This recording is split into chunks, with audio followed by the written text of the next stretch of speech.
Good morning. Good morning too, ma'am. How are you? I'm fine, ma'am. Okay, what's your name? My name is Noemi Alcantara Ramos, ma'am. Noemi. How old are you, Noemi? I am 34 years old, ma'am. Are you still single or married? I am married, ma'am. How many kids do you have? I have two children, ma'am. Okay. So, what is your educational background? I wait 2 years course, ma'am. And I have caretaker certificate, ma'am. Okay. So, do you have any experiences overseas? Yes, ma'am. Yes, ma'am. I've been working at Lebanon 3 years, ma'am. And I've been working at Dubai, ma'am. 5 years, ma'am. Okay. Noemi, can you tell me your skills?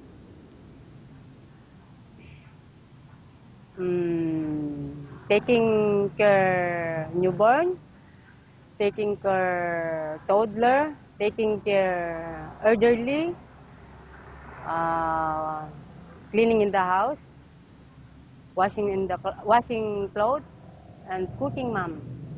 Okay, what do you know uh, to prepare? Uh, I can prepare steamed rice, steamed fish, steamed pork, ma'am. Okay. Um, okay, Noemi, why do you want to work in Hong Kong?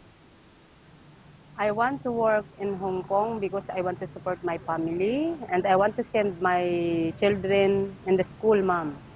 Okay. So suppose the employer is sitting in front of you. What do you want to tell your employer? Ma'am, I hope that you would like me and I'm very much willing to help you and to your family. And I know all my duties. I know all my duties. I do well because my past experience, ma'am. Okay. So is that all you can say? Yes, ma'am. Thank you, ma'am. Okay, Noemi. Thank you for your time, Noemi. Have a good day. Bye. Bye, ma'am.